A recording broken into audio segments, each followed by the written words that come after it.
Kwanza tumekuwa na kikao kizuri.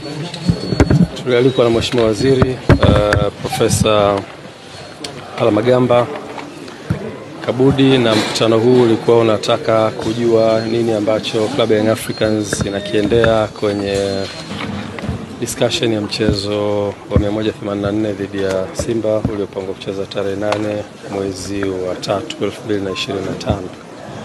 Uongozi wa Club ya Young Africans pamoja na ukiwa umeambatana na excom wake wote pamoja na mtendaji mkuu uliweza kukutana na Mheshimiwa Waziri na Mheshimiwa Naibu Waziri, Mheshimiwa Katibu Mkuu, Mheshimiwa Naibu Katibu Mkuu na mwenyekiti wa Baraza la Michezo la Taifa kwa ajili ya kujadili kitu ambacho kilitokea. Bahati nzuri Club ya Young Africans kupata nafasi ya kufikisha yale ambayo ni msingi kabisa yanayohusiana na mchezo ule, na baada ya kufanya hivyo platform ambayo Mheshimiwa Waziri na jopo lake walitengeneza, dhamira yake kubwa ilikuwa ni kusikia nini kinachotoka kwa viongozi wa Young Africans, na sisi wakati wote tukiwa kama viongozi tunasimamia interest ya taasisi yetu, ambayo taasisi yetu inasimamia wanachama na timu kwa ujumla.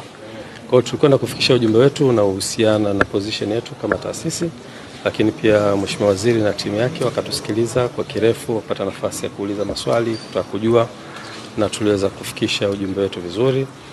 Na Mheshimiwa Waziri alikuwa na mwanzo mzuri kwa kueleza kwamba platform hiyo sio platform inaweza kufanya maamuzi, isipokuwa ni platform ya kutafuta solution ya tatizo ambalo limetokea. Kwa hiyo alikuwa anataka kujifunza kutoka kwa Young Africans nini hasa kinachowasibu na nini position yao.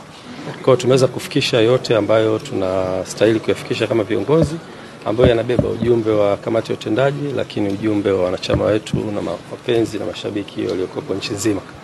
Ujumbe huo umefika, Mheshimiwa Waziri na timu yake wamepokea, tumewaachia wafanye kazi na tumekubaliana tutakuwa na vikao vingine endelevu kwa ajili ya kutafuta solution ya jambo hili. Kwa hiyo nichukue fursa hii kuifikisha message hii kwenu kwa wanahabari ili muweze kujulisha umma wa Tanzania, lakini pia nichukue fursa hii kuambia wanachama na mashabiki wa Club ya Young Africans, sisi tuko hapa kwa ajili ya kusimamia interest za taasisi yetu, na ni watoe hofu ya namna yoyote, wasiingiwe na hofu ya namna yoyote.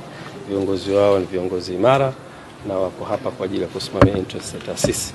Kwa hivyo wakae kwa kutulia, na solution itakapopatikana tutaweza kurudi kwao na kuwajulisha.